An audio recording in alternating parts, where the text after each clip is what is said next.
दक्ष police news, पहिले खाकी मग बाकी। दिनांक 28 मार्च रोजी जालना येथील 75 वर्षीय ज्येष्ठ वकील विष्णुपंत गणपत पाटील हे न्यायालयाजवळून रिक्षात बसून मंठा चौफुलीकडे जात असताना रिक्षा चालक व इतर 4 अज्ञात इसमांनी रिक्षास रोहनवाडी रोडवर कच्च्या रस्त्याने नेऊन त्यांच्या शर्टच्या खिशातील 7,000 रुपये, पॅन्टच्या खिशातील 5,500 रुपये व रेडमी कंपनीचा मोबाईल, कोर्टाच्या कामकाजाची ब्रीफकेस हिसकावून घेतली। विष्णुपंत पाटील यांनी प्रतिकार केला असता रिक्षा चालकानं त्याच्याजवळील लोखंडी चाकूने डाव्या हाताच्या तळव्यावर दुखापत केली, शिवाय मारहाण करीत रिक्षाच्या खाली ढकलून दिला। या प्रकरणी विष्णुपंत पाटील यांनी जालना तालुका पोलिसात फिर्याद दिल्यानं रिक्षा चालक व अज्ञात 4 इसमांविरुद्ध गुन्हा रजिस्टर नंबर 151/2026 कलम 309(4), 309(6) भारतीय न्याय संहिता प्रमाणे गुन्हा दाखल करण्यात आला। या गुन्ह्याचा समांतर तपास करत असताना स्थानिक गुन्हे शाखेचे पोलीस निरीक्षक पंकज जाधव यांच्या पथकाने ट्रॅफिक सीसीटीव्ही फुटेजच्या मदतीने आरोपींचा शोध घेतलाय।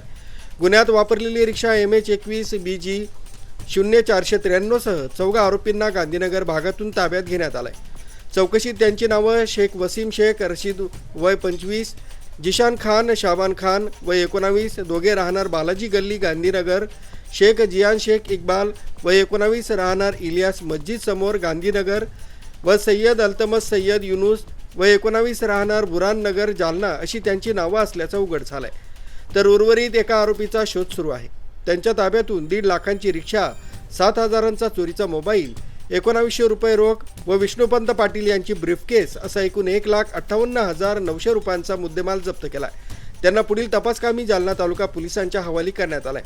पोलीस अधीक्षक अजय कुमार बंसल, अप्पर पोलीस अधीक्षक आयुष नोपानी, उपविभागीय पोलीस अधिकारी अनंत कुलकर्णी यांच्या मार्गदर्शनाखाली स्थानिक गुन्हे शाखेचे पोलीस निरीक्षक पंकज जाधव, सहाय्यक पोलीस निरीक्षक सचिन खामगळ, उपनिरीक्षक राजेंद्र वाघ, पोलीस अंमलदार रमेश राठोड, प्रभाकर वाघ, सागर बाविस्कर, दत्ता वाघुंडे, इर्शाद पटेल, संदीप चिंचोले, सतीश श्रीवास, रमेश काळे, योगेश सहाने, धीरज भोसले, अशोक जाधवर यांच्या पथकाने ही कारवाई केली। विलास हिवाळेसह राजेंद्र निकम, दक्ष पोलीस न्यूज, सिल्लोड।